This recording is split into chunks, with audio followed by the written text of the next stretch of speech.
Haz que pase. Hola, qué gusto estar con ustedes. Mi nombre es Héctor David y ya están en su podcast Haz que pase. Y para mí hoy es un gran día porque aparte vamos a cambiar un poquito el formato de lo que veníamos haciendo. Tengo el gusto de invitar a un amigo, de toda la vida que he tenido el placer y el privilegio de acompañar durante este proyecto que vamos caminando juntos, que es Vivir. Y la verdad estoy muy contento, muy satisfecho de tenerlo hoy. Va a ser una charla muy tranquila, muy casual. Vamos a ver cómo se va prestando este formato. Mi querido Stefano Orsini, bienvenido. ¿Cómo estás? Héctor, gracias por invitarme a tu espacio. Pues un gusto estar contigo y poder platicar de la vida. Oye, yo estoy muy contento porque, el podcast, como ya lo he platicado contigo, porque al final tenemos muy buena comunicación, era un proyecto en el que estábamos pretendiendo como aportar algo al nivel tema emprendimiento, con esto de la consultoría que construí, todo lo que venía proyectando como nivel profesional. Sin embargo, se fue creando un espacio, pues así como también soy yo, ¿no? Que hablo de una cosa y termino hablando de otra. Entonces, ya empecé como a sentir un espacio en el que la comodidad del diálogo sobre la forma en la que pienso y mis creencias se están volviendo una parte relevante del mismo. Y por eso es que desde que te vi que regresaste, porque tú no vives ahorita en Puebla, te dije, oye, me gustaría que nos sentáramos a charlar, sobre todo por este tema en el que hemos, en los últimos años, primero compartimos un espacio como chavos, ¿no? En la escuela nos conocíamos, jugábamos en el parque afuera de tu casa, hacíamos 2 que 3 travesuras, pero en ese nivel de inocente. Luego fuimos creciendo, ya las inocencias fueron cambiando, pues un poco de vicios y varias cosas muy intensas que vivimos juntos durante un buen periodo, y después el tiempo nos ha ido llevando a otros caminos en el que hoy, por lo menos, parte de la satisfacción o de la gratitud que tengo de tenerte como amigo es que ha habido una evolución mental, ha habido una evolución individual en ti, en mí, y en que me pueda sentar a charlar de cosas que a mí me promueven, me llaman la atención, me preocupan, ¿no? Y encuentro en ti generalmente, de entrada, como siempre le digo a la gente cuando platico de ti, que con tu tono de voz y cómo hablas me calmo. Porque ves que yo soy así, ¿no? Y hablo muy rápido y me dicen muchas veces, bájale, ¿no? Pero la otra es la profundidad del diálogo, la conciencia que has creado, tu ejemplo, porque al final también eres ejemplo. Entonces, me gustaría, ahorita sí como que estamos platicando, ¿cómo te has percibido tú? O sea, Stefano, desde esa vez que nos conocimos que tenías 12 años, al día de hoy y todo este desarrollo de experiencia individual que ha sido profundísima en ti. O sea, todos los que te conocemos hemos visto una gran transformación de alma, de conciencia, de espíritu, porque persona no. O sea, al final sigues siendo igual, ¿no? Claro. Pero en esto yo he visto algo que admiro profundamente, que es este desarrollo, más o menos que nos puedas platicar un poquito. Fano chiquito que me acuerdo y el hoy hombre que te has construido, ¿cómo te autopercibes? ¿Cómo has mirado en ti esto? Bueno, yo creo que podemos empezar con algo que dijiste, que todo lo que hemos hecho desde que estamos jóvenes nos ha traído a este momento. Ajá. Entonces, el tanto darte de topes contra la pared te hace aprender de una u otra manera. Es un camino más difícil, más duro tal vez, pero que te hace ver las cosas con más claridad. Uh-huh. Entonces, creo que por ahí podemos partir de que las experiencias que hemos tenido, porque los dos hemos tenido ese tipo de aventuras, ¿no? A través de nuestra vida que nos ha hecho madurar más.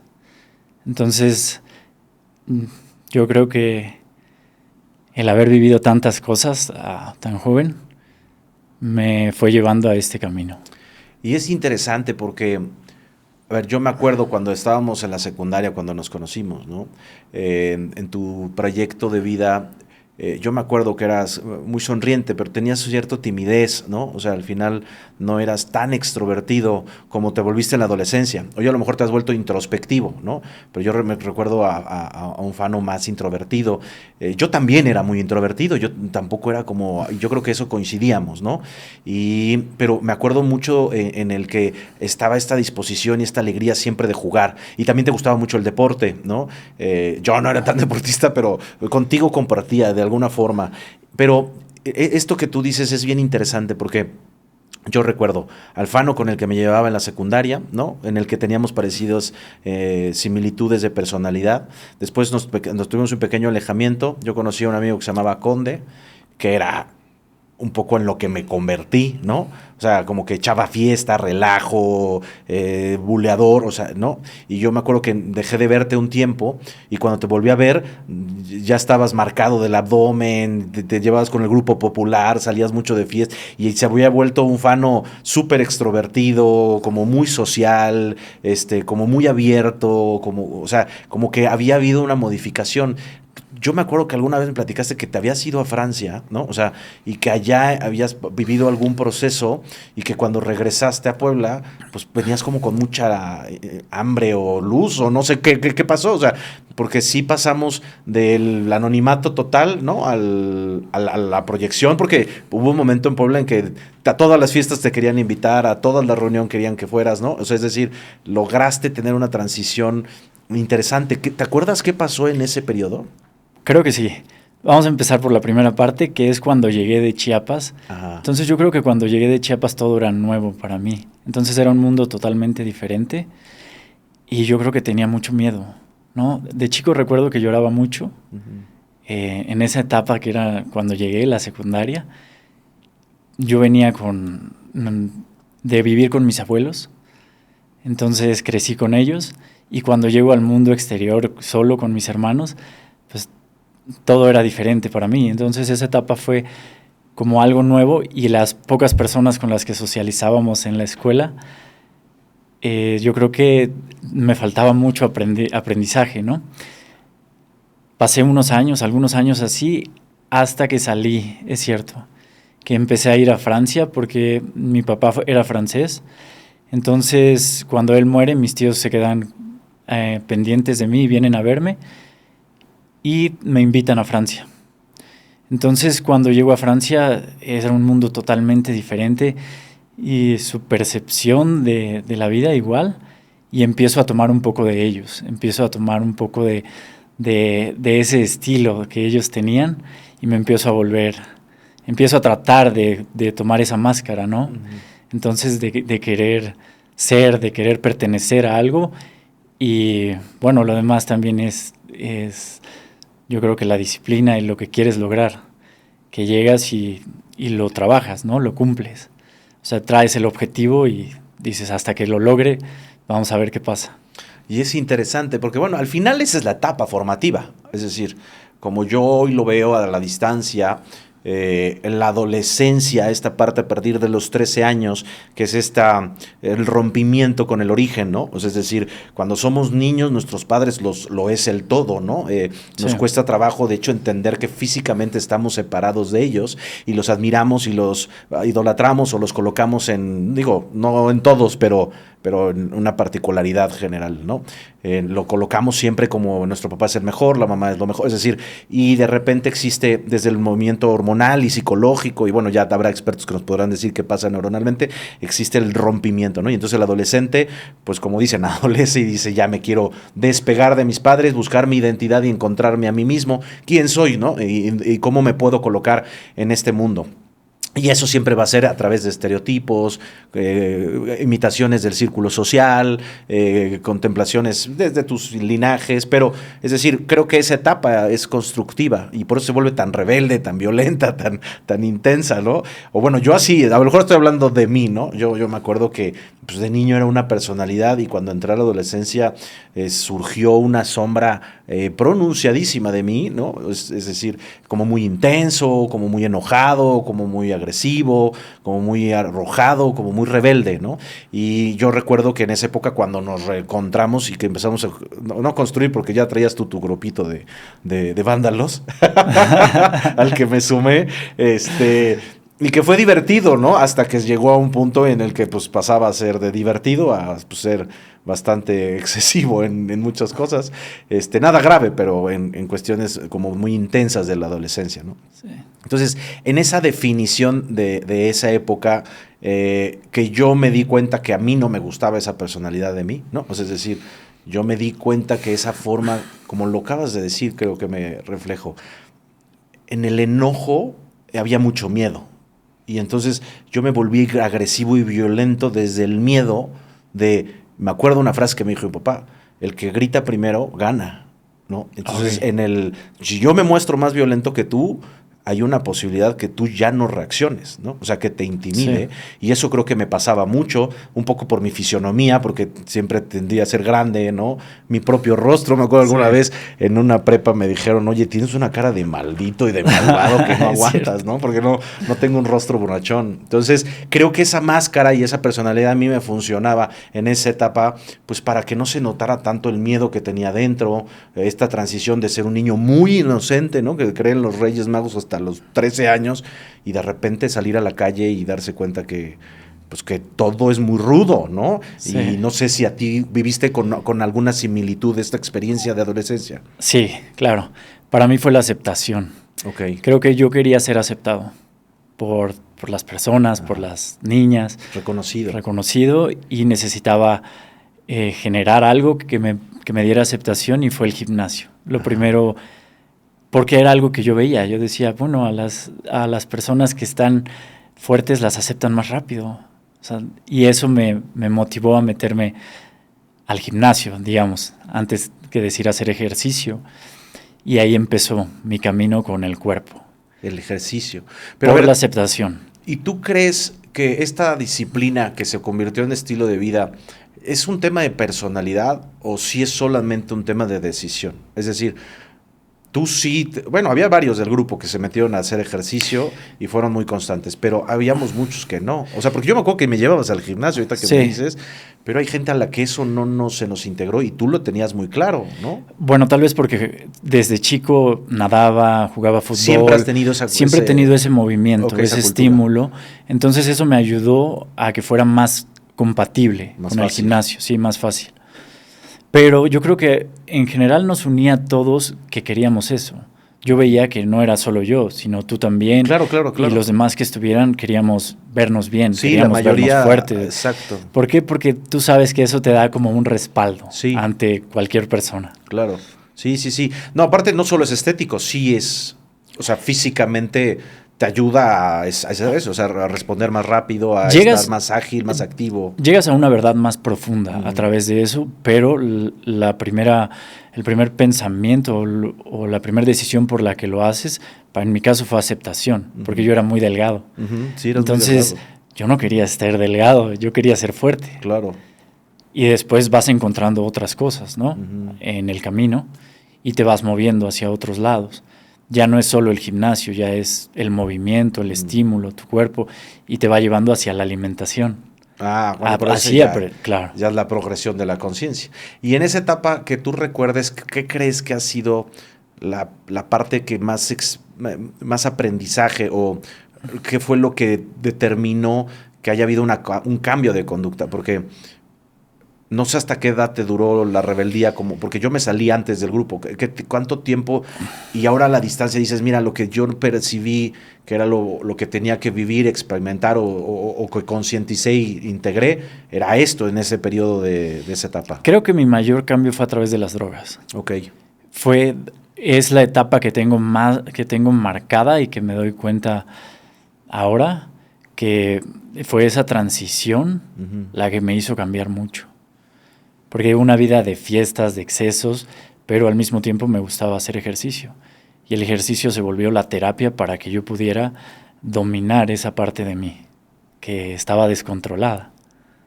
Sí, porque vivías en los placeres instantáneos, ¿no? Es decir, en el tema del sexo, el alcohol, como dices, es que también, sí, claro, es decir, yo nunca tuve ese foco de ese tipo de aceptación femenina, ¿no? Es decir, nunca tuve esa reciprocidad. No estoy diciendo que no tuviera parejas o no tuviera algún atractivo, pero no tenía eso que a ti te pasaba, ¿no? Como en esa época.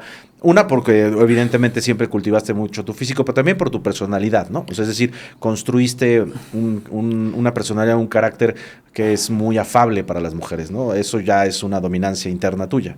Y creo que sí tenías mucho estímulo externo de las mujeres y del entorno y de la gente que te invitaba, porque siempre he dicho que a la gente como muy atractiva la llaman mucho porque le gusta a la gente tenerla sentada, como yo me acuerdo que cuando tenía un socio que era un actor famoso que se llamaba Juan Soler, pues solo su presencia te hacía sentir como soy igual de de chingón, ¿no? O sea, el solo que estuviera ahí sentado contigo, y me imagino que en algunas etapas de tu vida te has de haber rodeado de vínculos así, ¿no? Que es como invita a Fano porque queremos que esté en la reunión, más que porque esté Fano es por lo que representa o lo que puede jalar o el ambiente que puede provocar, no sé si sea algo así. Sí, yo creo que es la energía y los estímulos en los que estábamos en ese momento, y pues aunque no los veamos, están adentro de nosotros y los buscamos. Y las personas también quieren eso, quieren una parte de eso que estás transmitiendo. Tú en este proceso, por ejemplo, de las drogas, que obviamente pues está vinculado, ¿no? Es decir, estás echando trago, quieres sostener la fiesta, pues para que no caiga, consumes algo. Generalmente eso, yo lo que he visto es un punto de no retorno. No es absoluto, pero es general, ¿no? ¿A ti solo el ejercicio fue lo que te rescató de salir de ahí? O sea, es decir, ¿solo porque querías ir a entrenar en lugar de seguir la fiesta fue que saliste? ¿O algo dentro de ti accionó? ¿O cómo es? No, yo creo que son estímulos que puedes comparar mucho, tanto el ejercicio como las drogas. Los dos tienen subidas. Ok. Simplemente que las drogas tienen una bajada que no es natural. Ajá. Y el ejercicio no, te va a mantener siempre un poco más arriba y más estable en esa onda. La droga no, la droga cada vez vas a necesitar más. ¿Por qué? Porque no es tu cuerpo el que la está produciendo, es algo externo que estás tomando, y llegan puntos donde tu cuerpo se adapta y que vas a necesitar más y el estímulo ya se pierde, tu cuerpo deja de generar muchas cosas que antes hacía, entonces cuando se quita el efecto, viene el bajón. ¿Y cómo sales de eso? Si no tienes una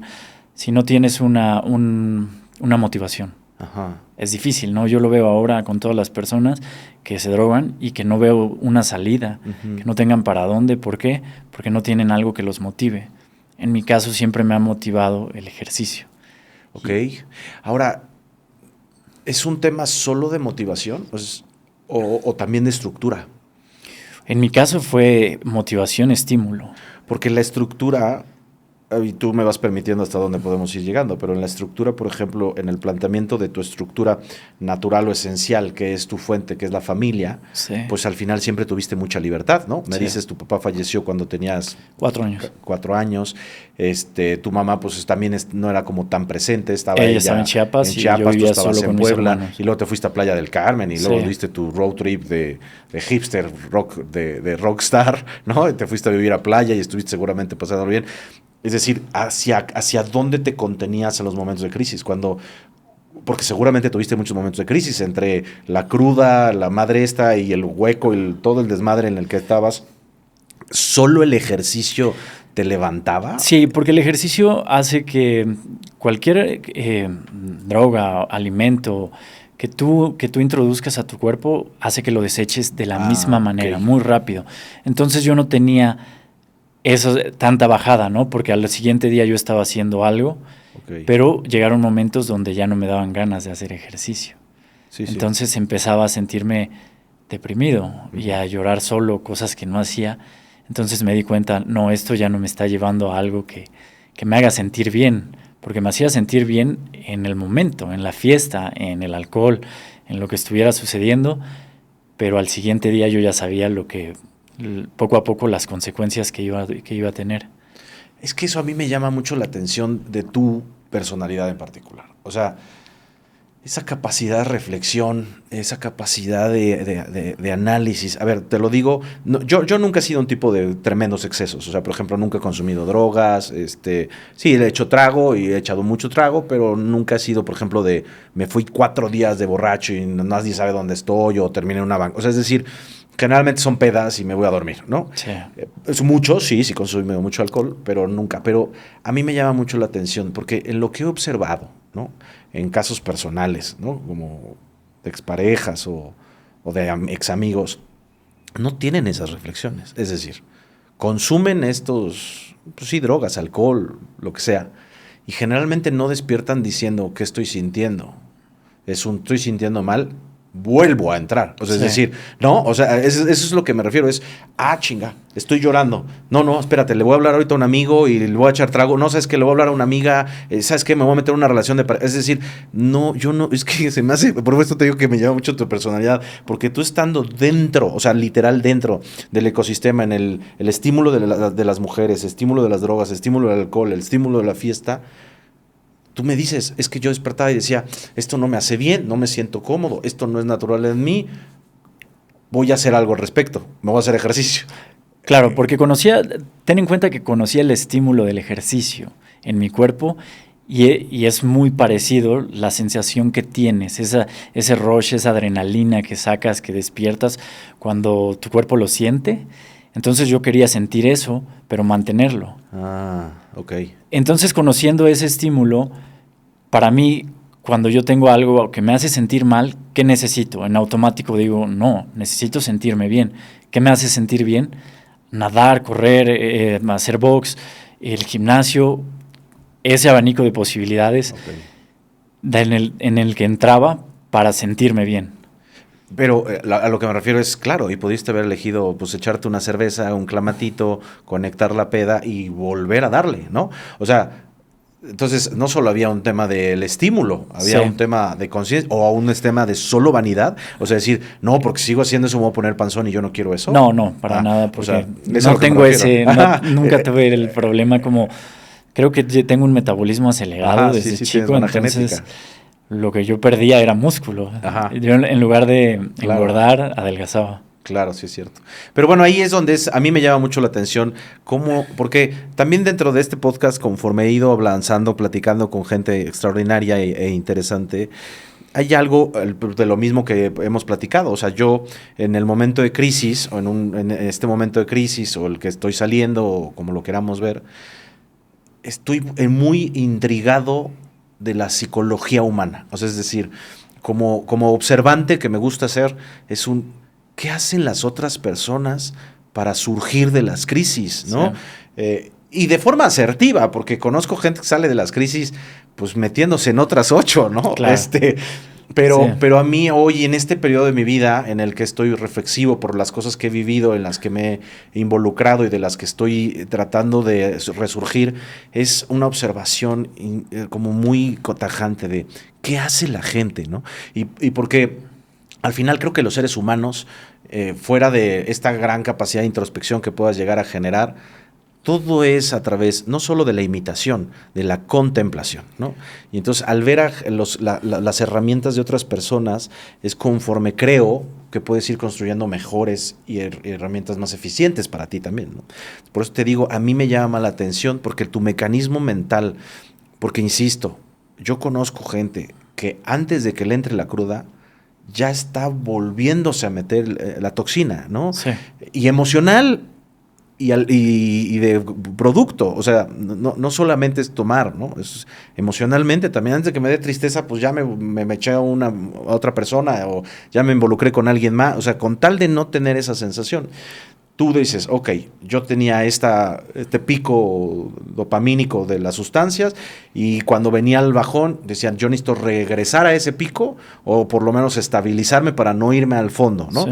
Y entonces, pero vuelvo a lo mismo, tu decisión en lugar de retomar la sustancia era hacer ejercicio, pero puedo entender que te diera una estabilidad, pero no te regresaba a la fuente de euforia que te podía generar la fiesta, ¿sí? Es cierto, pero vamos a hablar que estamos platicando como si hubiera sido rápido. Claro, pero y que estabas más joven, estamos hablando que tenías 20 y tantos años. Sí, entre 20 y 27. Es lo que me llama la atención. Entonces muy joven, ya traías ese mecanismo mental. Entonces entre, digamos, 18, 20, 27, fue todo un proceso de luchar entre mi estímulo que me hacía sentir bien y las drogas que me daban la euforia, porque algo que nunca se va a acabar es la fiesta. Sí, claro. Y en esa edad, toda la intensidad que tenemos, queremos estar ahí, queremos estar en las fiestas, queremos que no se nos vaya una. Uh-huh. Entonces fue un proceso muy largo, pero entra tu cuerpo.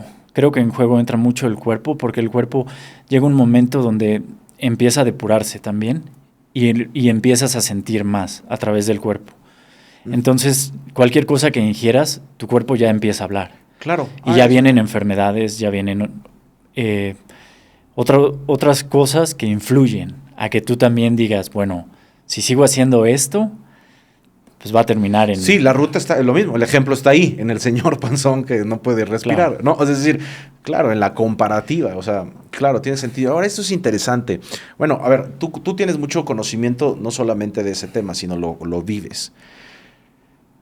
Ajá, ahorita lo que dijiste me hizo mucho sentido, porque es un... Claro, nosotros no tenemos una, le llaman ¿cómo se llama? Intuición, ¿no? Intuición. Pero yo creo que la gente, la mayoría de nosotros no tenemos clara la intuición porque tenemos muy contaminado el organismo, ¿no? Sí. Contaminado entre comidas procesadas, azúcares, alcohol, ¿no? Cortisoles, es decir, está muy difícil poder conectar con lo que tu cuerpo te está diciendo, porque yo me acuerdo mucho que tú me dices, pues lo que sienta tu cuerpo. Sí. Puta, mi cuerpo no me habla, no Claro, es que no me claro. hable, sino puta, trae grasas encima con las que no puede atravesar para dialogar, ¿no? Es cierto. Entonces, esa desintoxicación de la que tú hablas, no solo es un proceso, es el proceso si es que quisiéramos entender lo que nuestro cuerpo nos está diciendo. O sea, es Sí. decir, si quisieran, porque la conexión no tiene que ver solamente, porque apenas hablaba con otra persona que se llama Jorge, que también está muy metido en este tema y hablaba de la meditación, ¿no? Ok. Como una herramienta de crecimiento personal, de desarrollo personal, todo lo que representa la meditación.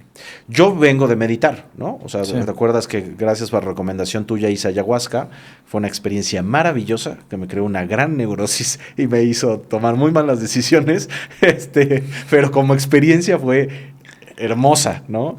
Única. Sí, o sea, extraordinaria, ¿no? O sea, siempre me dicen, ¿la recomiendo? No. O sea, vive tu proceso, o sea, yo qué te voy a decir. Pero para mí fue Sí. un punto de partida, fue un antes y un después. Y me metí muchísimo en la meditación y me acuerdo que pasaba horas meditando y yo estaba aquí como me sentía muy zen. Aún así, nada dentro de mi ecosistema de inconsciente y de tomas de decisiones y de patrones se rompió, ¿no? Y no está mal, o sea, es decir, eso es un proceso, no iba a ser porque medito y ya, que es a lo que quería llegar. Parecería que las herramientas, generalmente las que ya están muy preestablecidas, son las que más te van a ayudar a ese tipo de ejercicios. Lo que yo percibo en ti es como cultivaste primero cuerpo, o sea, es decir, trabajaste en tu estructura física, como que tu cuerpo estuviera bien, estuviera fuerte, que te alimentaras bien, y a partir de eso empezaste a trabajar en tu mente, o sea, es decir, en tu conciencia, en tus heridas, en tu psique, en tus emociones, o es al revés. No, lo acabas de decir de la manera correcta. Para mí fue primero trabajar en sentirme bien externamente y eso me llevó a buscar lo interno, desde un lado más profundo. Entonces las herramientas como las plantas sagradas, terapias de constelación, los libros, las pláticas, todo te va ayudando de otra manera, se va uniendo, todo se va integrando, la alimentación.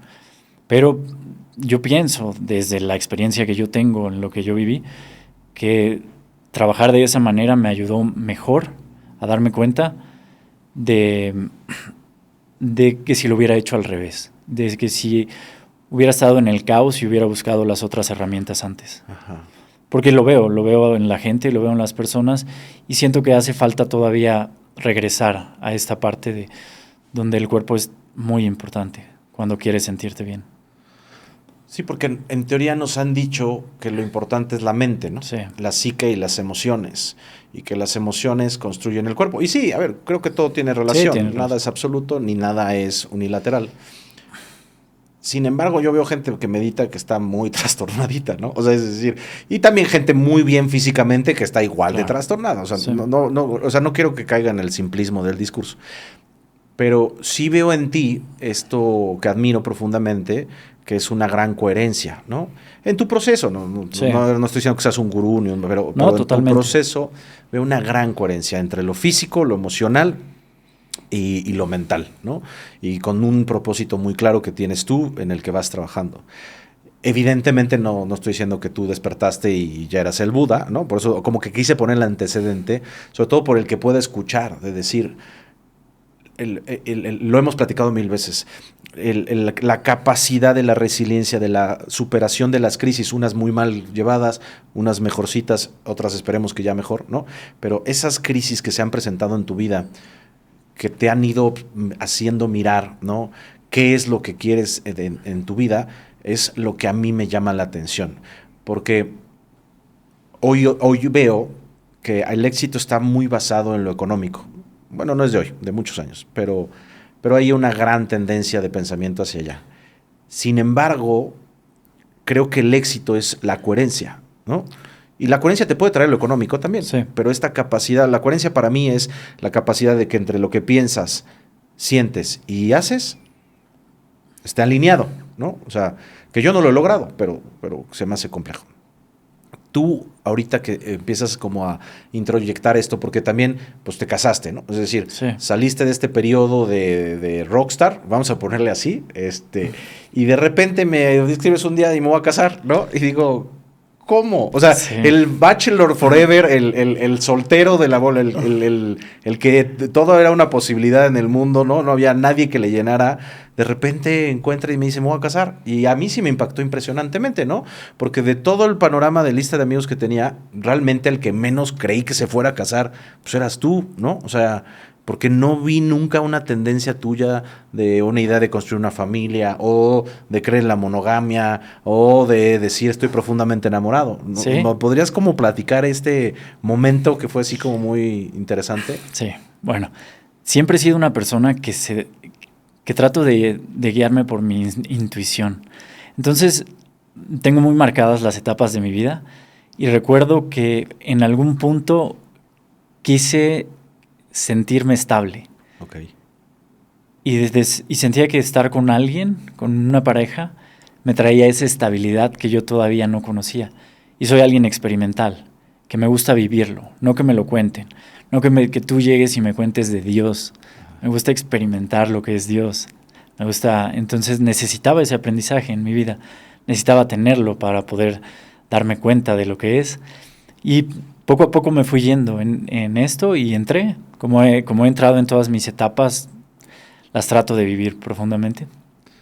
¿Tú crees en el destino?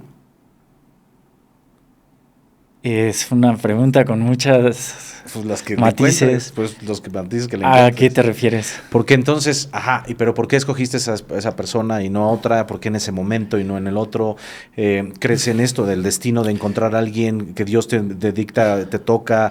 ¿Lo pensaste, lo contemplaste, solo lo sentiste? O sea, porque lo vuelves a plantear así como de, pasó. No, o sea, te casaste, Fano. O sea, ¿en qué momento? O sea, Pero lo acabo, como te lo dije, así lo hice. No fue, o sea, fue una decisión que conociste a una dije, persona y dijiste, conocí a una persona, ya conocí a esta persona, nos conocimos en Argentina, ok, estuvimos juntos 7 años, después no nos volvimos a ver y en alguna ocasión nos volvimos a encontrar. Entonces yo me sentía muy bien, alguien con quien soy compatible.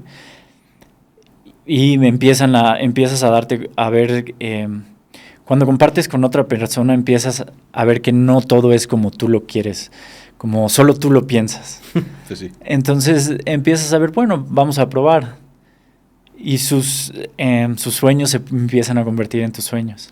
Pero entonces, ¿fue un tema de ella o fue un tema tuyo? El matrimonio y los hijos. No, los hijos siempre he querido tener hijos. Okay. No me importaba si me casaran.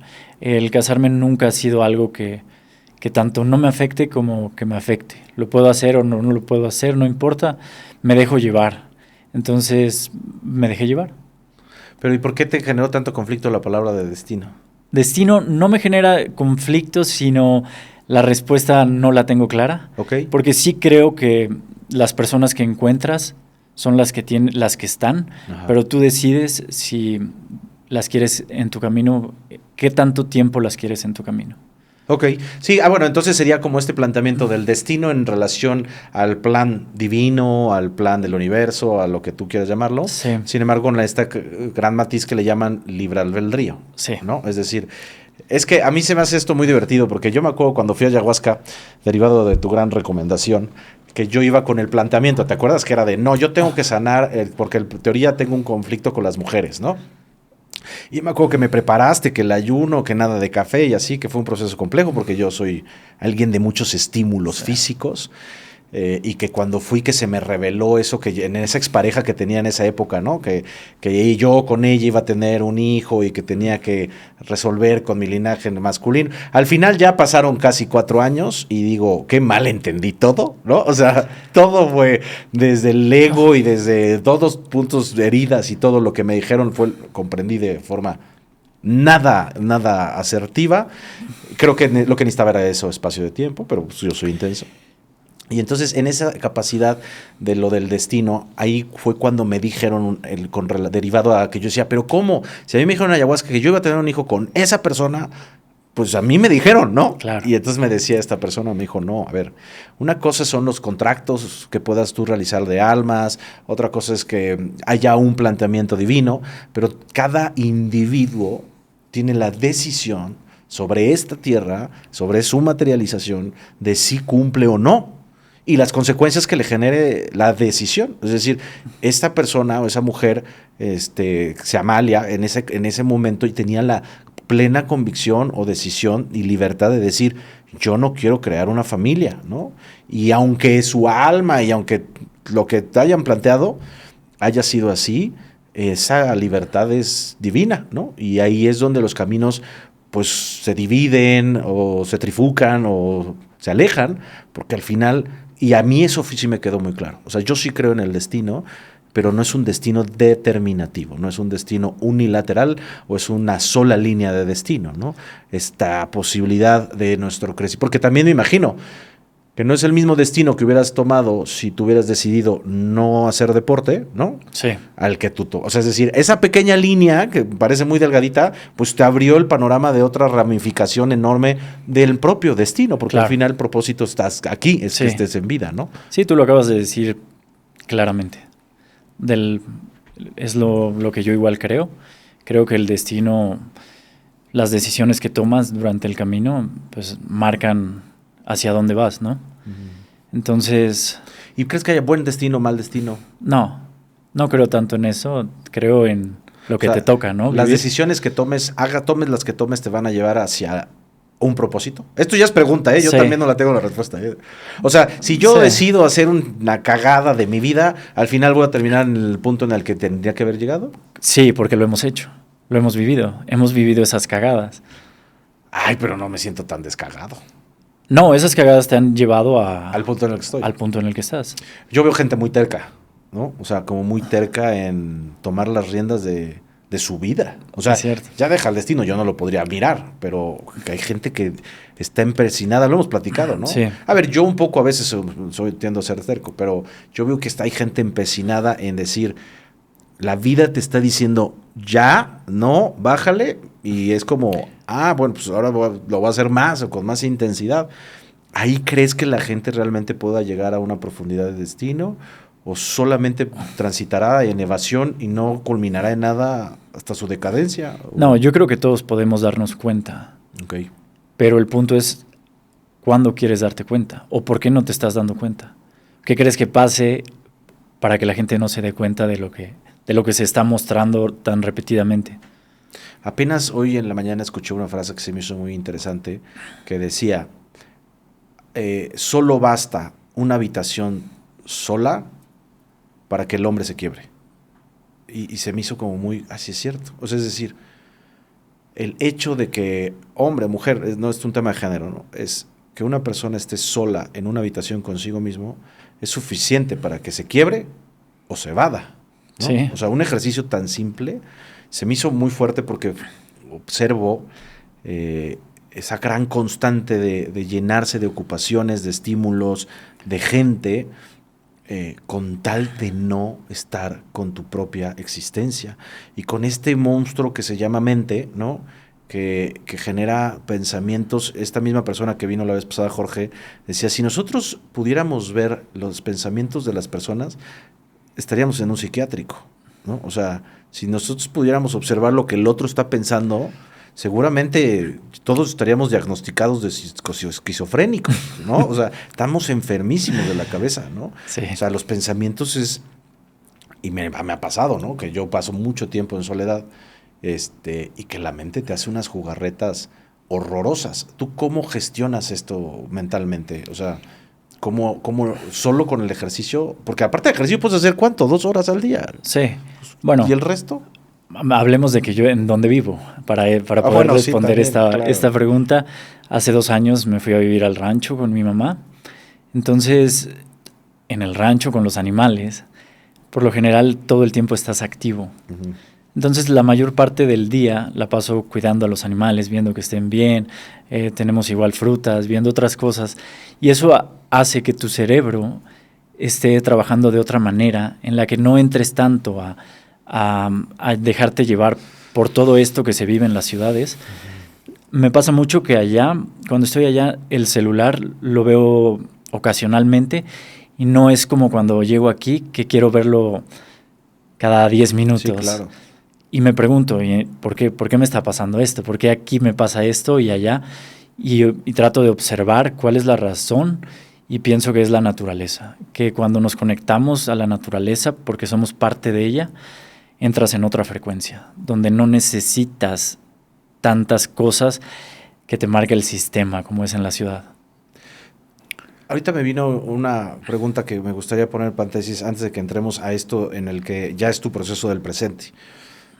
Conoces a la mamá de tus hijos, se casan, tienen 2 hijos, ¿no? Están juntos un periodo de tiempo. Después deciden que ya no pueden continuar. Hay algo que a mí me marca mucho de la charla contigo, que yo tengo la teoría del duelo. Sí. ¿No? Marcadísima. Yo vivo los duelos. Claro. ¿No? Y como digo, bien o mal, pero los transito. Sí. O sea, yo no soy tan evasivo. O sea, cuando yo tengo un duelo, falleció mi papá y lo confronto. Yo tengo una relación y confronto el duelo. O sea, me meto en el sufrimiento, a lo mejor un poquito más de lo normal o a lo mejor muy intenso, pero tiendo a ser muy poco de meterme en una relación inmediatamente o solamente buscar estímulos externos. Atravieso el dolor. Y yo me acuerdo que cuando te separaste, digo, no en el momento, pero un tiempo después que nos vimos, te pregunté, ¿y cómo vas con tu duelo? Y que tú me contaste, los duelos no existen. Y yo, o sea, ¿cómo? O sea, me cagas, ¿de qué hablas? ¿No? Y cuando me dijiste eso me quedé como de... Bueno, yo creo que esa respuesta fue muy vaga en ese momento. Dije, no seas mamón, o sea... ¿Qué significó esta separación a nivel emocional, a nivel de tu conciencia, ese periodo? Cuéntame un poquito, ábrete en ese aspecto. Pienso que los duelos, el duelo que tenemos depende de qué etapa emocionalmente estamos atravesando. Okay. Entonces, en mi caso, nuestra relación, yo creo que ya tenía tiempo que los dos sentíamos que ya no estaba en el mismo sentido, los dos queríamos algo diferente y es esa parte la difícil, ¿no? Como pareja de las familias, la sociedad, el entorno. Entonces depende qué tanto te vas a dejar influenciar por todo el entorno. Yo creo que emocionalmente ya había trabajado en todo eso durante nuestra relación y sentía que podía ser lo más natural posible sin que tuviéramos ningún problema. Y el otro tema eran nuestros hijos, la educación para nuestros hijos. Entonces, yo creo que lo que nos ayudó es habernos separado y mantener una buena relación. Los dos no terminar enojados, no terminar discutiendo o peleando, porque eso afecta tanto a las familias por parte de los dos y a los hijos, ¿no? Porque los hijos van a vivir todo ese duelo. Entonces, ¿qué les quieres enseñar a ellos? ¿Cómo quieres que crezcan? Empiezas a pensar en todo eso y pues creo que eso fue lo que me ayudó a... Pero lo vuelves a colocar como de una forma como muy casual. O sea, es decir, pues, a ver, suena de by the book, ¿no? Pues termina una relación sin enojarte, sin reproches, con buena comunicación y que sea lo mejor para los hijos. Sí. O sea, no estaría lleno de los juzgados. Claro. O sea, Ciudad Judicial no hubiera hecho un lugar para que los papás convivieran con los hijos. Es decir, totalmente. O sea, entiendo que tú ya lo transmites con una facilidad, pero vuelvo a lo mismo. A ver, tienes una relación en la que sales de un estilo de vida en el que totalmente era el rockstar, ¿no? Entras a un compromiso desde la percepción de la estabilidad y la familia casada con hijos, ¿no? Que no quiero decir que esté mal, porque al final creo que eso es nutritivo para la sociedad. O sea, no es que sea un estereotipo, sí creo que es una función natural de los humanos en general, no para todos, pero es algo relevante de la existencia humana. Sí. Entonces, entras en ese periodo de familia, seguramente tienes el arquetipo de soy papá, soy esposo, voy a trabajar, voy a proveer a mis hijos, ¿no? O sea, no creo que hayas despertado y hayas dicho, pues esto como vaya dándose, ¿o sí? O... No, realmente sí. O sea, sí creo que siempre en mi vida he sido así, que es como vaya dándose. Okay. Entonces eso te ayuda a no tener como... A no creer que algo tiene que ser de esta manera. Okay. A no tener una expectativa de lo que va a ser, sino... Pues para mí era parte de la vida, vamos a ver qué pasa, ¿no? ¿Y ella compartía esa visión? Y ella entró en esa visión también y fue dándose cuenta de por qué era así. O sea, ajá. Y vas creciendo en ese sentido también. Ahora, en ese proceso tú generas apego. De por sí tú eres una persona que no eres tan aprensiva, ¿no? Sí. Pero a huevo tienes que tener apegos. O sea, no creo que seas... porque te conozco y te vinculas y tienes cariño y te preocupas por los otros.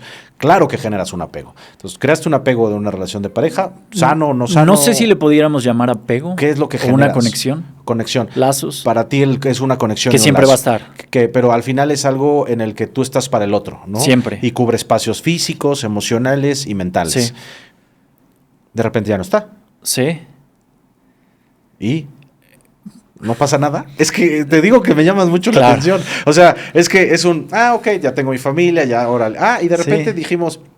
pues ya no nos caemos bien, cuídate mucho, que estés muy bien. No seas mamón, o sea, es que sí te lo creo porque lo vi, pero cualquiera que lo escuche diría, no, este güey está mintiendo, güey, o sea, algo oculta, cabrón, ¿no? O sea, porque al final el espacio físico que, la rutina, porque también seguro tenías rutina, tú eres una persona de rutinas, tenías una rutina con ella, la forma de compartir con tus hijos, el que lograras, si puedes escarbar un poquito en como en qué puedes compartir es... ¿Cómo entras en la toma de decisión de la separación? ¿Cómo logras una buena comunicación y una separación sin reproche, sin sensación de pérdida, sin el miedo a cometer un error, ¿no? Porque al final cuando uno se separa siempre se queda con una sensación de, aunque estés muy decidido, llega un punto en el que dices, híjole, no habré cometido un error. La capacidad del entendimiento a la hora de la educación, ¿no? Es decir, todos estos aristas que las simplificas, que son complejísimas, porque la mayoría de los dolores humanos, o lo que yo he escuchado, tienen que ver con la pareja y con la familia, ¿no? Sí. Tú lo miras en retrospectiva de una forma muy, muy amable, muy afable, muy como hasta cómoda suena, ¿no?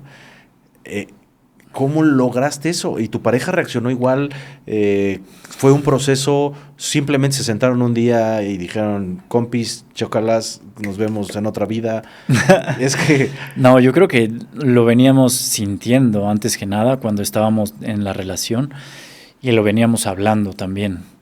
Ya, entonces al momento de hablarlo durante mucho tiempo lo vas materializando, ¿no? Lo vas como que poco a poco ya te estás separando antes de llegar a los trámites, ¿no? Y ver cómo explicárselo a las familias, que es la parte, pues, veo más difícil ahora que lo analizo, porque ellos siempre, pues, todo lo que se vivió, todo lo que hay, ¿no? Para ellos es otra manera de verlos. Para mí era muy fácil, porque para mí yo en mi vida he sido así, soy muy práctico y digo, bueno, ya se terminó lo que sigue, ¿no? No sé por qué, tal vez mi experiencia de vida, tal vez, no sé, no te puedo explicar por qué lo siento de esta manera y no me es tan difícil ejecutarlo y no me siento mal, no siento que tomo la decisión correcta y eso me hace sentir bien, pero no sabía todo lo que se podía producir alrededor. No era consciente de esa parte y es otro tema en mí que he venido aprendiendo, que mis decisiones pueden traer consecuencias a las demás personas. Eso es muy valioso. A mí, lo platicaba apenas con mi mamá. Le diga, mira, ya hay mucha información. Creo que también el gran problema entre la globalización y los medios digitales de comunicación es que cualquier pepino toma una teoría, la coloca y ya sacó una nueva versión, ¿no? Sí. Y la información tiene mucho fondo, no es tan simple como una frase agradable, ¿no? Y lo que acabas de decir se me hace muy relevante. Una cosa es lo que el otro tiene de su realidad y de su experiencia de vida, y otra cosa es lo que tú haces dentro de su realidad. O sea, es decir, sí somos responsables de lo que los otros sienten en proporciones justas, ¿no? O sea, no es como que te tengas que ocupar solamente de eso, pero somos muy responsables de las cosas que hacemos para los demás, cuando tenemos cariño, empatía e interés en el vínculo, ¿no? Y es algo que yo no tenía muy claro, que yo hacía las cosas y mientras me hicieran sentir bien, yo decía, no le va a afectar a nadie. Pero a partir de las experiencias que he tenido es algo que ahora tengo en cuenta cada que tomo una decisión, porque sé que puede afectar mucho a otros seres. Y dentro de las expectativas, ¿no? Claro. De las expectativas creadas. Entonces, no, y la manera de reaccionar de las otras personas, porque tal vez tú lo puedes tomar como algo, no pasa nada. Y las personas no, para ellos sí pasan muchas emociones, sentimientos. Pues es lo que yo te digo. Claro. O sea, a mí me llama mucho porque somos completamente polares. O sea, tú y yo somos así agua y aceite, ¿no? O sea, en muchas coincidencias, pero sí en personalidades muy definidamente paralelas, ¿no? Entonces, yo como te digo, en esa observancia es ok. Entonces, o sea, sí he observado durante tu periodo de vida, pues sí, ese individualismo, ¿no? O sea, como que la vida te ha marcado el como verte a ti mismo primero que a los demás, ¿no? Como que desde niño, pues tenías la percepción de que no es que estuvieras solo en el mundo, pero que tenías que valerte por ti, ¿no? Luego cuando te conocí en la adolescencia, tenías que valer, ya no era una percepción, porque vivías solo con tus hermanos. Claro. Entonces era, pues lo que te mande dinero te tiene que alcanzar, tiene que estar la casa limpia, tienes que comer tú, o sea, sí tenías que responder por ti mismo. Eso creo que va construyendo una gran percepción de individual y de ocupación por ti mismo, ¿no? O sea, de que tengo que estar bien yo para que todo lo demás funcione. Y después, conforme va avanzando tu proceso de conciencia, y a ver, eso estoy verbalizándolo, ¿eh? Tú me puedes corregir en cualquier momento. No es terapia, ¿no? En tu manera de conciencia, pues claro, cuando tú estás en el punto en el que todo es un estímulo, pues los estímulos solo son para tu propia satisfacción, ¿no? Sí. O sea, y hasta que tomas en algún momento que no nos quieres compartir de reflexión, de decir, ahora voy a hacer una familia, decides que ya no solo estás tú, ¿no? Sí. Que es porque es compartir en pareja. Yo tengo la teoría que la pareja es uno de los factores de más dolor humano porque es el único momento en el que tienes que dejar de verte a ti. O sea, igual que con los hijos, pero ya no estás solo tú, o sea, ya estás tú, otro individuo y el ente que se construye entre los dos, que tiene que ser alimentado por los dos ejes. Pero también pienso que la pareja es la que te puede aportar mayor crecimiento. Considero completamente. Sí. Antes eres una persona que solo quieres ver por ti y no importa lo demás. Correcto. A partir de que empiezas a verte reflejado en ella y a ver que todo es diferente, entonces tu crecimiento se vuelve hacia otro lado. Empiezas a madurar también. Pero solo si lo decides. Sí. ¿No? O sea, porque yo no veo que muchas parejas, a pesar de que transiten dolor juntas y separadas, tengan un movimiento de madurez. Hay gente que se estanca muy rápido, ¿no? O repiten el mismo patrón. Ajá. Ahora ¿Qué sería un estancamiento? Sí. ¿Por qué lo haces? ¿Por qué será? Temas emocionales, lo que viviste de chico. Sí, tu familia. Conductas aprendidas, ¿no? Sistema familiar. Sí. Sí, entonces tomas la decisión de salirte de tu individualismo, o sea, Fano, yo soy Fano y solo veo por mí Fano. Sí. Tomas la decisión de conducirte en una familia, entiendes entonces ahora lo que es el compromiso profundo en una familia, y después conoces la paternidad, ¿no? También algo que me sorprendió muchísimo, porque aparte eres un gran padre, pero entonces conoces la paternidad en el que todavía es un desdoblamiento mayor del egoísmo, o sea, ¿no? O sea, sí tienes que eres el eje de sostenimiento de alguien más, desde su por venir, desde que sobreviva, ¿no? Sí. O sea, físicamente, ¿no? Y luego que desarrolle su mente, su ideología, sus sentimientos, y casualmente te salió un hijo así con la personalidad que traigo yo, ¿no? Sí, totalmente.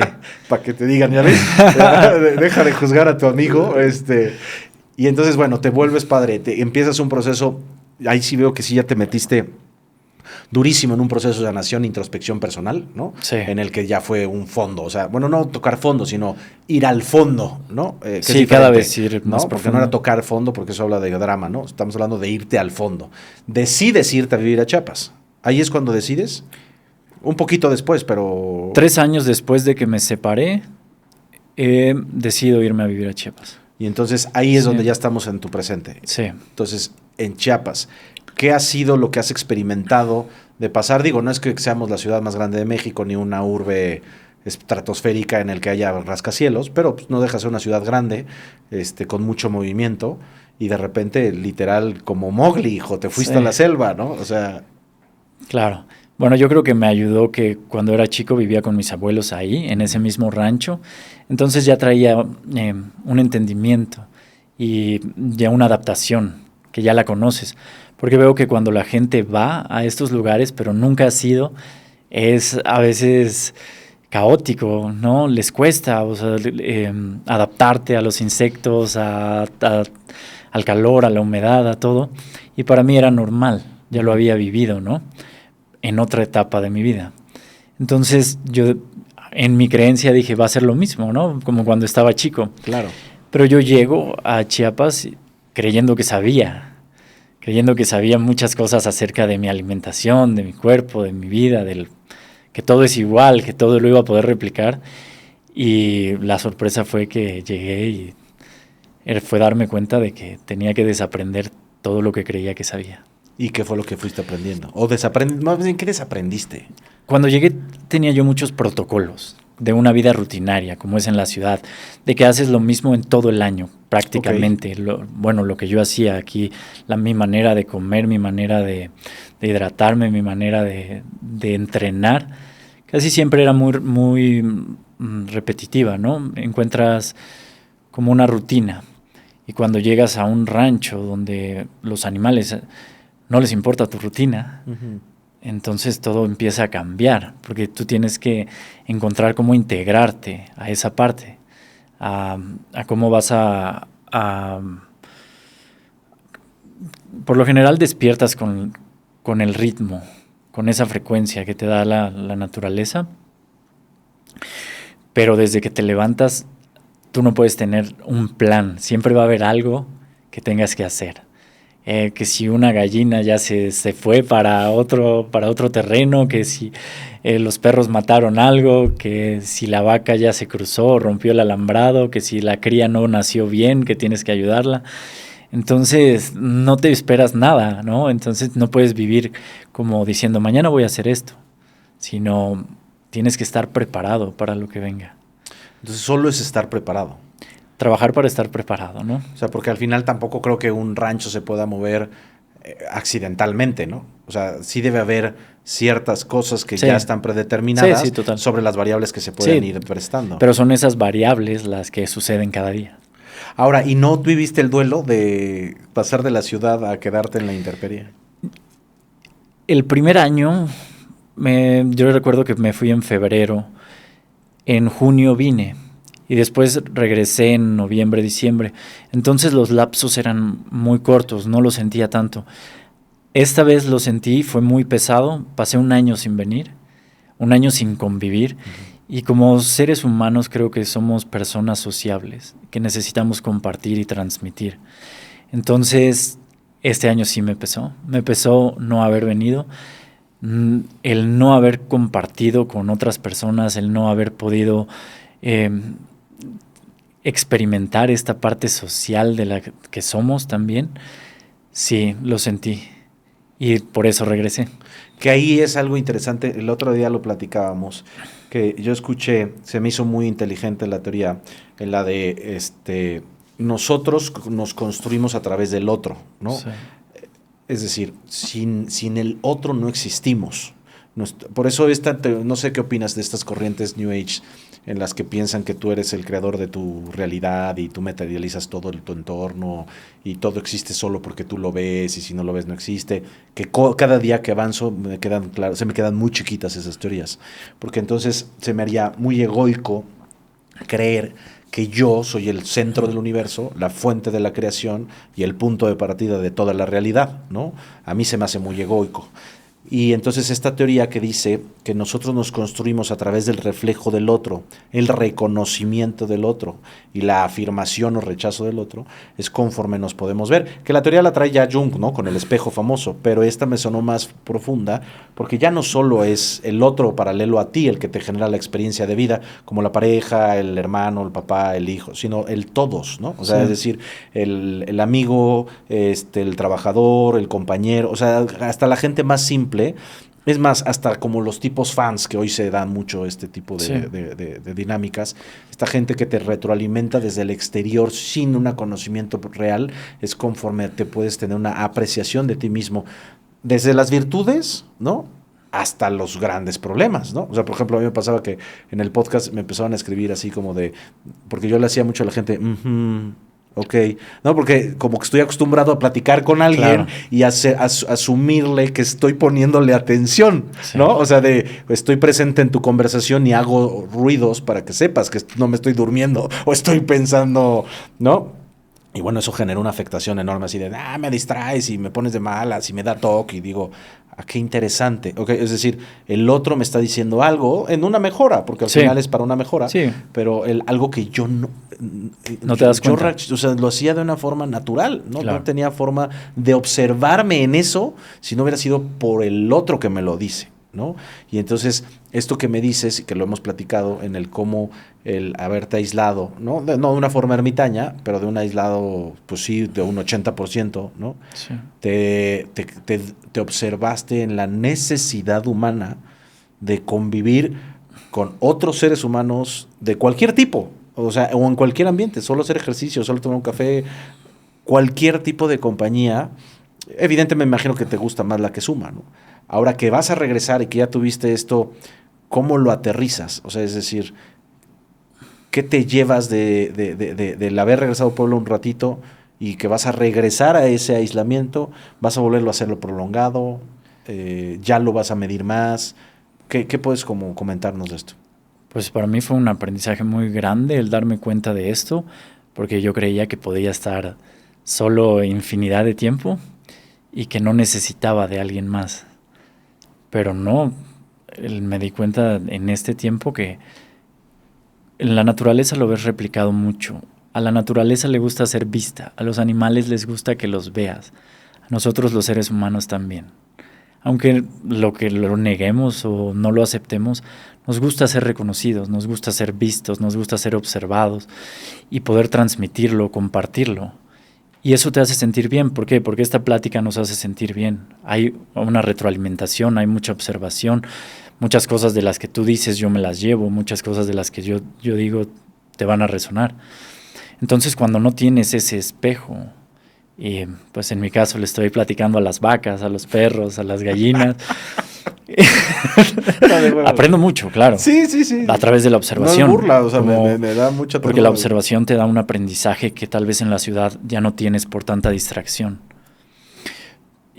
Pero llega un punto como ser humano en el que quiero ser visto, en el que quiero ser aceptado como mis vacas, como mis gallinas, como mis perros. Ellos saben que tienen mi amor. Ajá. Entonces, como persona, yo también busco eso a través de ti, a través de las demás personas. Entonces, no creo volver a repetirlo. Ese experimento. Ajá. Me quedó claro. Yo creo que la lección está aprendida. Uh-huh. Y necesito, puedo estar largos periodos observando, pero tengo que tener otros periodos de compartir y transmitir. Ahorita que dijiste eso me acordé algo que se me hace muy relevante, por ejemplo, en tu caso.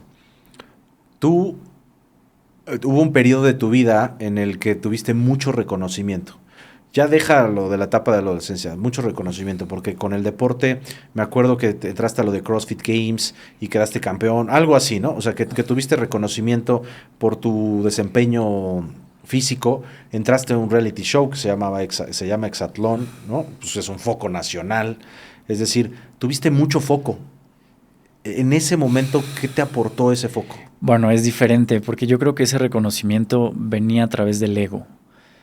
Yo lo buscaba a través de una máscara de... No es lo mismo cuando es profundo y cuando es algo que viene de adentro de ti, que estás transmitiendo para inspirar o para motivar, a cuando quiero que me veas simplemente por lo que soy, no por lo que te puedo transmitir, sino mira quién soy, mira lo que hago, mira a lo que he llegado.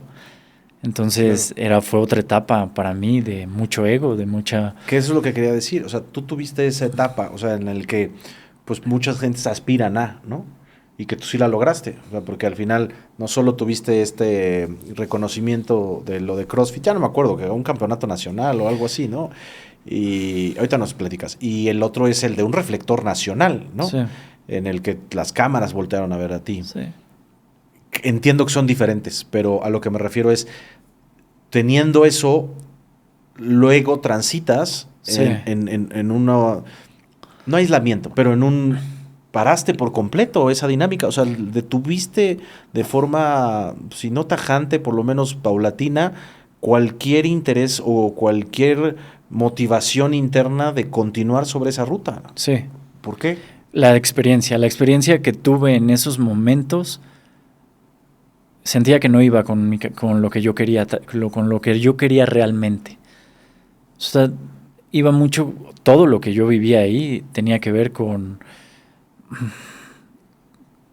¿cómo te lo puedo decir? Con máscaras, con apariencias, y que en ese momento yo lo quería de esa manera, pero cuando ya no lo tienes, cuando se pierde, es cuando te das cuenta. Entonces ahí fue cuando me di cuenta de que no era realmente lo que yo quería. Ok. Bueno, lo viviste y te diste cuenta que no Sí. era necesariamente lo que tú te llenaba. Lo que me llenaba adentro. Sí afuera, claro, porque pues tienes esa máscara, ¿no? De querer crearte un personaje mayor. Y eso te llevó a un punto en el que no quieres volver a tener ese tipo de reflexión, o sea, de reflector, perdón. Cuando tú dices quiero que la gente me mire, ¿estás hablando de un círculo interno, cercano, o como que sí pretendes como tener otra vez como reflectores de ese tipo? No, creo que no tiene que ver tanto con lo externo, con el reflector, sino con lo que quieres reflejar. Importa desde dónde viene, desde dónde va lo que tú quieres mostrar. ¿Es para ayudar, es para inspirar, es para que la gente lo aprecie o es solo para que te vean? Entonces, ese es el punto, ¿no? En el que, claro que me gustaría inspirar, transmitir, que me vean, pero de esa manera, no simplemente por mírame cómo estoy, o mira lo que he logrado, o lo que hago, ¿no? Porque eso, pues todos lo hacen, hay muchísimo de eso. Entonces las redes sociales están llenas, es lo único que ves cuando abres pantalla, ¿no? Sí. Sí, yo coincido, yo siento que las redes sociales es algo que todavía ni siquiera tenemos claro hacia dónde nos van a llevar, ¿no? Y ahorita, por ejemplo, en este caso con lo de tus hijos, me gustaría mucho que dieras tu punto de vista con relación a las redes sociales y los niños, o sea, es decir, nosotros tuvimos una infancia sin redes, ¿no? Ahora ya estamos mega metidos, yo ya estoy atascadísimo en redes, pero al final sí tuve un periodo emocional, ¿no? O sí tuve una cierta experiencia emocional distinta. Y hoy está complejísimo. O sea, es decir, las redes sociales ya absorbieron todas las esquinas de la infancia. O sea, es más, me decía una amiga que los niños ya si no tienen redes sociales ya no pertenecen, ya existe un rechazo. Es decir, en las escuelas, si ya no tienes una red social, pues ya los niños pueden ser hasta rechazados del entorno social, ya no perteneces a. Ahí tú qué puedes observar, o sea, porque tus hijos entiendo que los tienes una educación muy distinta a la tradicional. Pues he tratado muchas cosas a lo largo de su infancia. Mi hijo tiene 10 y mi hija tiene 6. Entonces he sido lo mismo que en mi vida. He experimentado muchas cosas, desde ser muy rígido, muy disciplinado, muy duro. Y me di cuenta que ese no era el camino, porque simplemente los estaba bloqueando. Entonces yo estaba bloqueando que lo hicieran por ellos mismos. Ajá. ¿Por qué? Porque pues, yo les estaba prohibiendo algo. Entonces cuando tú ves algo prohibido, pues dices, ¿por qué? Si ellos lo hacen y yo no lo voy a hacer. Entonces, a través de esto me di cuenta de que la única enseñanza y la mejor enseñanza que yo puedo ser para ellos es el ejemplo. Porque siempre tus hijos te van a admirar. Ajá. Como padres buscan ser como sus padres. Entonces, ese ejemplo es lo que los lleva a darse cuenta en su camino de que eso no es tan necesario como para otros sí. Los estímulos que yo tenga con ellos a través de nuestros viajes, de nuestras experiencias, del tiempo que compartimos, de que yo cuando estoy con ellos no estoy en el celular, sino realmente viéndolos, porque observándolos hace que ellos se sientan cómodos, hace que ellos quieran seguir jugando, que yo no soy el que, déjame, espérame, termino esto. No, si estoy contigo 2 meses de vacaciones, dejo todo lo demás y voy a solo a verte y a compartir eso contigo. Claro, todavía a veces entra mi parte dura, ¿no? Rígida y disciplinada que tengo conmigo y trato de darme cuenta de no introducirla con ellos. Justo apenas hablaba con una amiga Coba que le decía, hemos confundido desde mi punto de vista, yo no soy papá, pero observo, ¿no? Y bueno, pretendo ser papá y intentaré ser un buen papá, desde mi versión. Pero yo observo que se ha perdido, o la experiencia que tuve reciente como de observancia con el tema de convivir con una niña, se perdió la idea de una cosa es estar y otra cosa es mantenerte ahí. O sea, físicamente estoy, sí, ¿no? O sea, me acuerdo que era mucho, pues todo el día ahí con ella. Pero, ¿haciendo qué? O sea, no es estar acompañado del niño, ¿no? O sea, no es un celular, vete a hacer TikToks, no me estés molestando mientras yo estoy echando un trago, ¿no? O sea, es estar, ¿no? O sea, hoy cuando lo veo a la distancia digo, claro, qué gran error se cometía, ¿no? O sea, a lo mejor yo me mimetizaba, pero es un gran error. Si vas a estar, aunque estés 4 horas, ¿no? O sea, es estar, es en presencia, como dijiste, observándolo, ¿no? O sea, a los niños es dar, o sea, que sientan tu mirada, no solo tu compañía, que claro, les prestes atención, escuches lo que dicen, o solo los observes jugar. No sé si estemos en esa línea, es decir... Tú lo acabas de decir, es presencia y observación. Es estar. El niño a veces no quiere que estés jugando con él, pero cuando lo observas, él lo siente y él cambia. Yo es algo que aprendí observando, ¿no? Primero dentro, ahora a la distancia, que sí me genera... Todos son experiencias y cada día, conforme va pasando el tiempo, voy observando un poco más del por qué pasan las cosas y qué es lo que tenía que haber absorbido de estas experiencias, ¿no? Y observo y digo, claro, aquí dentro de mi proyecto de vida, como lo he platicado contigo, que mi proyecto de vida es crear una familia, y que recuerdo que hablábamos una vez por teléfono, que yo estaba muy triste, decía, es que pues ya cumplo 40 años y no lo logro, y tú me decías, pues, ¿y qué? ¿No? O sea, sí. Al final, me encanta, porque siempre me dices, come bien y haz ejercicio y duerme bien. Bueno, ni como bien, ni hago ejercicio, ni duermo bien, pero me lo dices muy repetidamente, ¿no? Bueno, ya estoy intentando retomar el tema del ejercicio. La alimentación por lo menos no es mala, mis hábitos pueden ser los negativos, pero bueno, en esa capacidad fue de, claro, a mí me abrió mucho los ojos lo que dijiste, porque fue, por supuesto, si nosotros fuéramos, los tiempos generacionalmente han cambiado. Hoy nosotros hemos alargado el tiempo de vida, ¿no?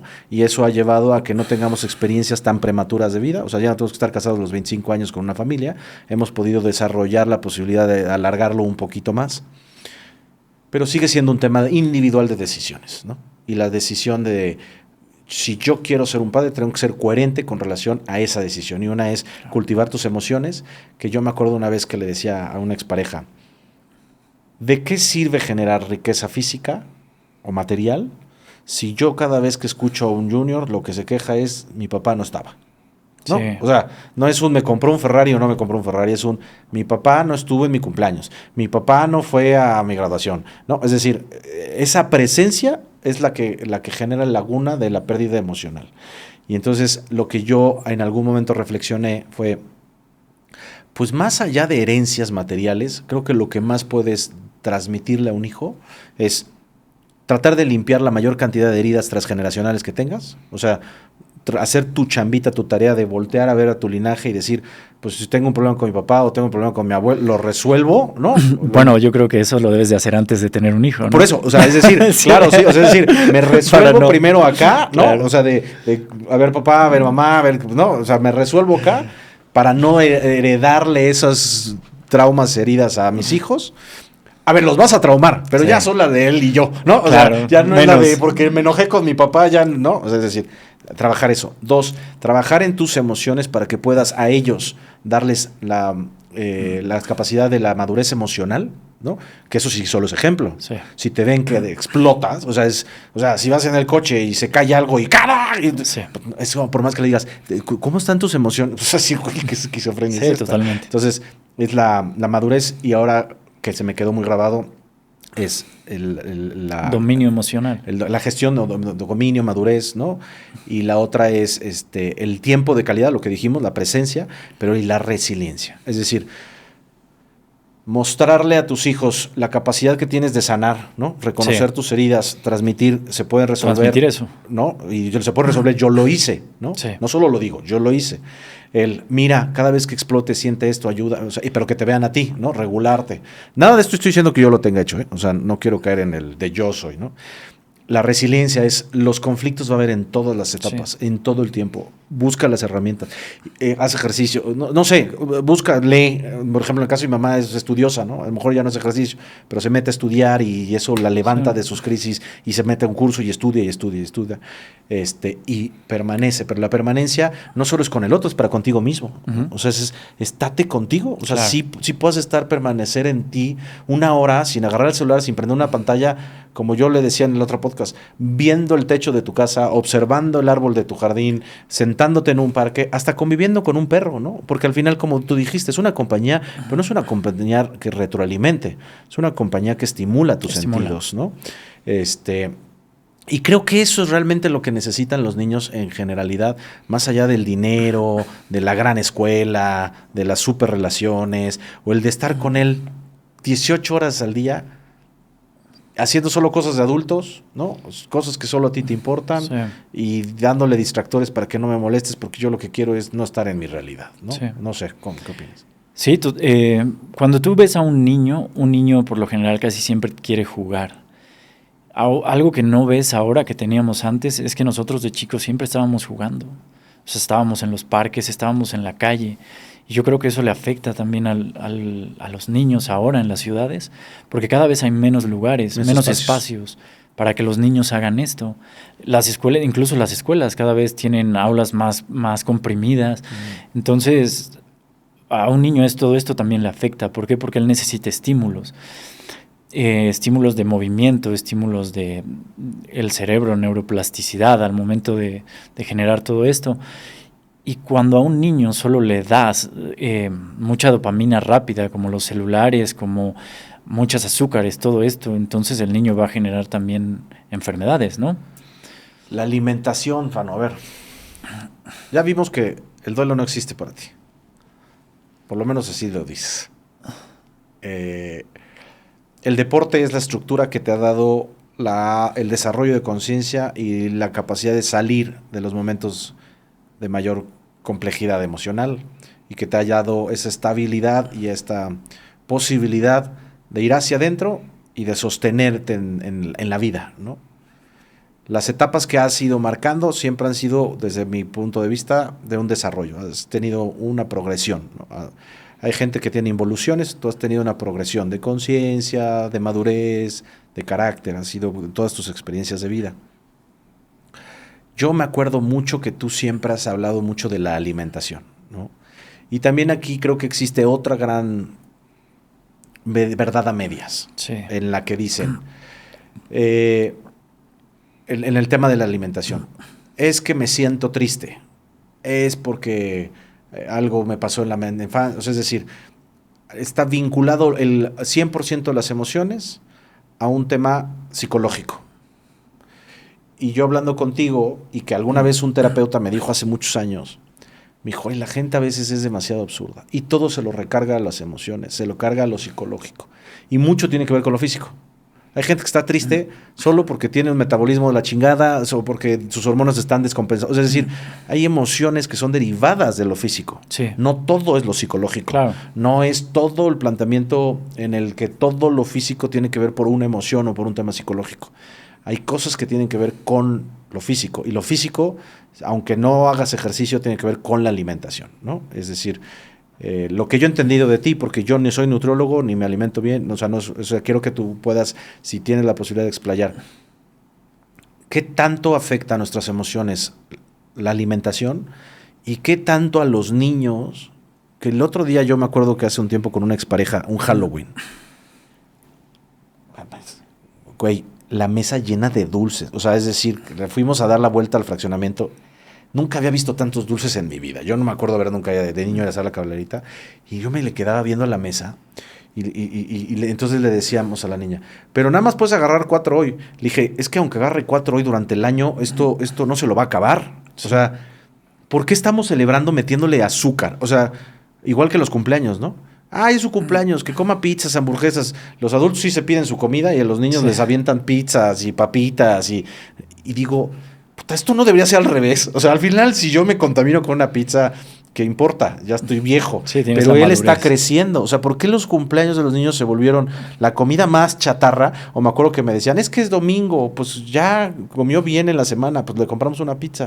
Le digo, pero ella está creciendo, ¿no? O sea, al final yo me estoy diciendo panzón, pero ella está en un momento de su cuerpo en el que todo lo que reciba, o unos, me acuerdo, unos taquis fuego a las 10 de la noche, ¿no?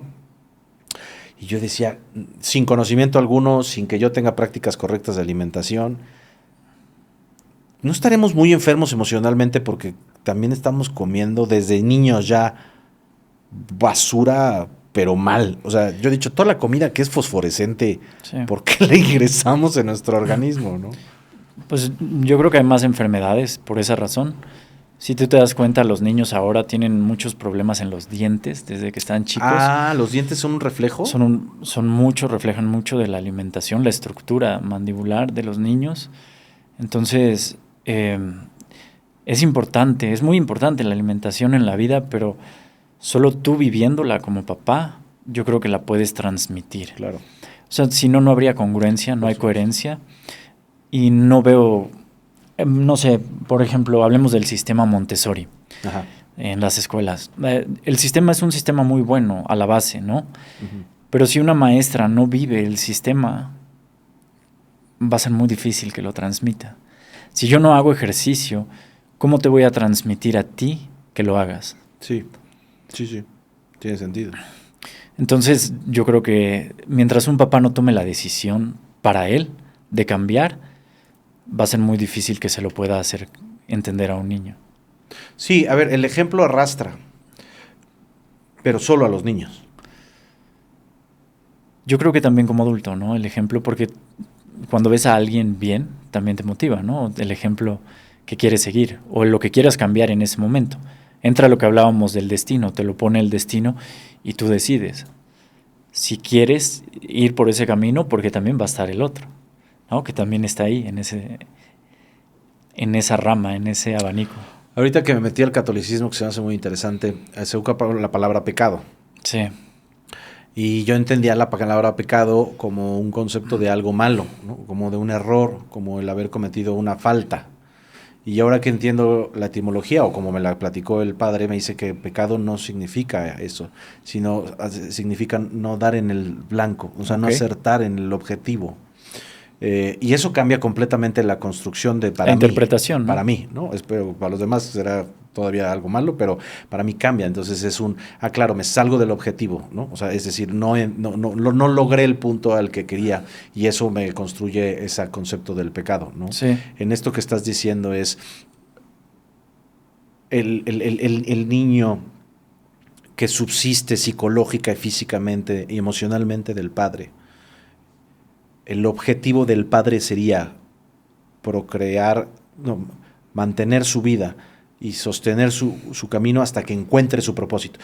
Bueno, así yo lo interpreto yo. Es decir, yo cuando sea padre va a ser yo sostendré de ti hasta que encuentres tu propósito. O sea, yo no puedo marcar tu propósito, o sea, yo Claro. no puedo alinear qué quiero de propósito para ti, pero durante este periodo de vulnerabilidad, mi objetivo, mi trabajo, o mi pecado sería no procurarte y cuidarte para que cuando tengas la capacidad neuronal y de conciencia, busques la ruta que quieras trazar en tu vida. O sea, esa sería mi percepción. Es decir, tu alimentación, el ejercicio, tus emociones, tu educación, tu sobrevivencia física, es lo que me corresponde a mí como objetivo. El poder transmitirle eso, ¿no? Pero ahora que acabas de decir, claro, pero eso es muy hacia afuera. Pero es un planteamiento teórico. Porque sí, claro, si yo no lo vivo conmigo mismo, ¿cómo lo puedo transmitir? O se vuelve tiránico, o se vuelve incongruente, o es decir... Una imposición. Se vuelve una imposición. Y entra un tema emocional entre padre e hijo, ¿no? Pues mi papá siempre me obligaba a hacer esto.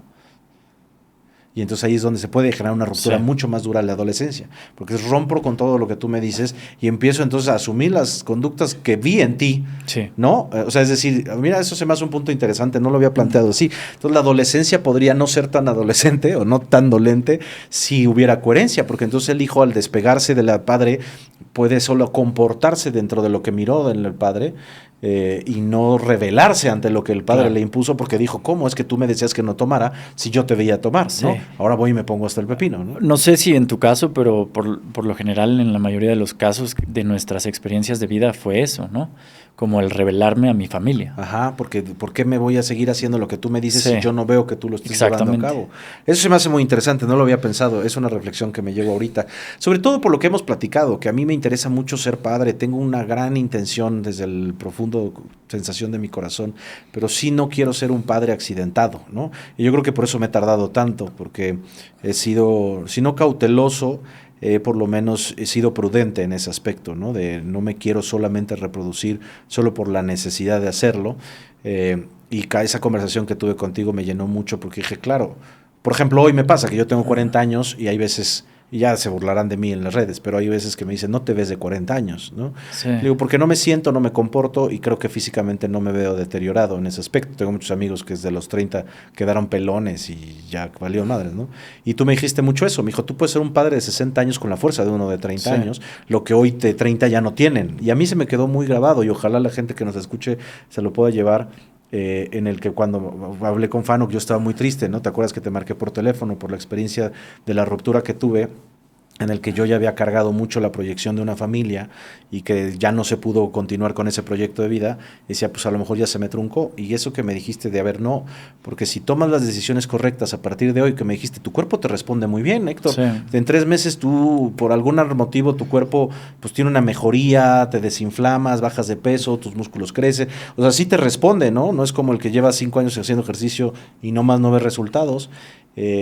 Se me quedó muy grabado, claro, si yo puedo tener la capacidad de retomar mi vida, de tomar nuevas decisiones en el aspecto de cultivar mi cuerpo, a mi estilo de vida, porque tú sabes que a mí me gusta echar trago, me gusta fumar puro, pero con ese equilibrio de, bueno, puedo echarme mi vinito, pero en la semana estoy cultivando mi ejercicio, intentando tener una alimentación normal, y sobre todo desarrollando lo que voy sintiendo conforme lo voy percibiendo, podría entonces tener una gran capacidad a la hora de gestionar el momento de tener un hijo con la fuerza física que requiere para poder jugar con él, correr, cargarlo, saltarlo, vigilarlo, y también la gran capacidad de madurez que me ha ido llevando un poco la experiencia en el de las cantidades de crisis que vas desarrollando y vas cultivando, que te llevan a un punto en el que las cosas no las percibas, como alguna vez platicamos, en esta gráfica de picos, ¿no? O sea, que las emociones no se vuelvan así, o sea, hacia arriba, hacia abajo, se vuelven más curvas, ¿no? Sí, tan extremas. Sí, porque si no se vuelve completamente inestable, ¿no? Claro. O sea, siento euforia, siento mucha tristeza, siento enojo, en ira y siento... Y eso va a pasar cuando tengas un hijo. ¿Ah, sí? ¿Por qué? Me refiero a que si no las has gestionado. Ah, claro, por supuesto, y con más razón, sí, ¿no? Que de repente me pasa sentir con el perro, ¿no? Sí que me hace enojar y sigo teniendo picos, o sea, no he logrado gestionar eso. ¿Tú cómo lo vas viviendo con esa experiencia tuya individual? Con el desarrollo de tus emociones y estos manejos que has logrado ir aterrizando, porque también tenías a tener una personalidad muy explosiva. Yo creo que en este punto fueron mucho las herramientas que me ayudaron, como las plantas medicinales, tanto la ayahuasca como los hongos, creo que me dieron esa parte de darme cuenta de que debía dominar mis emociones. Me lo hicieron ver muy claro, ¿no? Que hacia dónde tenía que ir si quería mejorar. O sea, si quería no explotar, si quería... porque yo era alguien explosivo. Sí, me acuerdo. Entonces, para mí era cualquier cosita me hacía explotar y después... Y no me daba cuenta, ¿no? Quería como... Decía, no, esto es normal en mí. Ajá. Y trabajar en eso fue un proceso. O sea, ya que te das cuenta, empezar como a dominarlo. Son cosas que todavía me pasan. Más con los hijos, a eso voy. Porque de repente ves que tu hijo está haciendo algo que... y entras en un... de que cómo le hago para no explotar. Sí, claro. Y ahí viene el trabajo, ¿no? Al darte cuenta. ¿Pero qué haces? ¿Respiras, cabrón? ¿Te pellizcas? No, primero es el silencio. A ¿sí? mí el silencio es lo que me ayuda más. No dices nada. No digo nada, porque no sé qué decir. Entonces, al no saber... porque si yo empiezo a reaccionar, no estoy reaccionando a través de la coherencia, ¿no? Estoy reaccionando a través de mi enojo y te quiero matar por lo que estás haciendo que ya sabías que no lo tenías que hacer. Sí. Entonces, me quedo en silencio. Y en silencio empiezo a esperar a que se me baje el enojo y entra la coherencia. No, es que yo cada vez que te escucho me frustro enorme porque digo, yo estoy muy verde. O sea, no, cabrón. O sea, sí me cuesta muchísimo trabajo. Muchísimo. Esa es otra de las herramientas que a mí me ha ayudado muchísimo en la vida, el silencio. El poder estar en silencio y también el estar en otro lugar y estar en silencio te hace que no reacciones tan rápido ante cualquier situación. Entonces, lógicamente vas a sentir emociones, ¿no? Cuando alguien te hace enojar. Pero el quedarte callado y el mantener ese silencio unos momentos hace que pueda regresar a la coherencia. Que por eso salía el comercial, ¿te acuerdas antes de... cuenta hasta 10, ¿no? sí. Está la señora y hacía algo, respira. La niña y decía, respira y cuenta hasta 10. Es cierto. Entiendo que es un ejercicio básico. Es una herramienta, de ¿no? autogestión emocional. Solo que sí lo haces ver todo como muy simple y no, o sea, es un pedo. O sea, yo sé que ya lo tienes un poco más gestionado. Seguramente no traes muy claro los momentos conforme fuiste desarrollando estas herramientas, pero Fano, es un tema. O sea, a mí me cuesta mucho trabajo eso. Sí, no eres la primera persona que me lo dice y lo acabas de decir. Tal vez no me he dado cuenta realmente en qué momento o cómo fue el cambio y por eso no te lo puedo transmitir de la manera que quisiera, en el que hice ese clic y pude como dominar otra parte de mí. ¿Te acuerdas con lo de ayahuasca que una vez volví a intentarlo y salió fatal, que fue un fraude enorme? Y que dije, no, pero quiero volver a intentarlo. Y me dijiste, no, la medicina a lo mejor ahorita ya no te está jalando. Pero yo me acuerdo que tú me dijiste que tú sí hiciste varias sesiones, ¿no? 3 veces hice ayahuasca. Las 3 fueron experiencias totalmente diferentes y en las 3 hubo conexión entre ellas. Ok. Sí. La primera vez que hice ayahuasca, recuerdo que fue una experiencia muy visual también y al principio me acuerdo que estaba sentado y sentía que me derretía. Y con un ojo cerrado veía hologramas, caleidoscopio, y con el otro veía al chamán y todo como borrosos y como si se fuera un gnomo, algo así. Y me dejé ir mucho en la música. Yo creo que la ayahuasca es una terapia de música. Sí, es impactante. Te destapa el entendimiento de la música y la percepción y cómo entra y cómo a través de las letras que ellos están cantando puedes sentir, ¿no? Y te lleva momentos de ti y a llorar y a sanar y a sentirte contento. Sí. Todas esas emociones gracias a una planta, ¿no? Sí. Tardé 1 o 2 años en volver a repetir la experiencia porque me sentía preparado para otra. Y cuando llegué, no me hizo efecto. Ah, ¿no te hizo efecto? No me hizo efecto, pero fue parte de mi trabajo. O sea, me di cuenta mucho tiempo después de que la planta me estaba enseñando que todavía había mucho ego adentro de mí y que... Porque me acuerdo que terminé enojado y dejé la ceremonia y no cerré el círculo. Okay. Dije, esto no sirve, ¿para qué vine? Entraron muchas cosas así. Entonces, me faltaba humildad. La planta me enseñó que no estaba preparado. Entonces, que tenía que trabajar en eso, en dominar, en que aunque pasara eso, tenía que ser agradecido con la experiencia y con el aprendizaje. Y la última experiencia... ¿Y cuánto tiempo pasó de la tercera? Como otros 2 años, tal vez. La última experiencia llevé a mi mamá conmigo. ¡Wow! Sí. ¿Y ella también la tomó? Y ella la tomó, pero sentí que para mí me hizo un poco de efecto, pero sentí que fue hasta ahí de... Nada como la primera que... No, nada como la primera, pero fue como me dijo, tu camino ya es... Tú lo tienes que seguir, ya no hay nada más que te pueda enseñar. Ok. Tú tienes que arreglar, ya se te mostró lo que tienes que arreglar entre el dominio de mis emociones, mi falta de humildad. Y yo quería que a mi mamá le hiciera efecto, ¿no? Quieres que lo sienta, pero también me hizo sentir que cada quien tiene un camino diferente. Y para cada quien el momento es único. Las plantas medicinales son una belleza, yo las admiro mucho.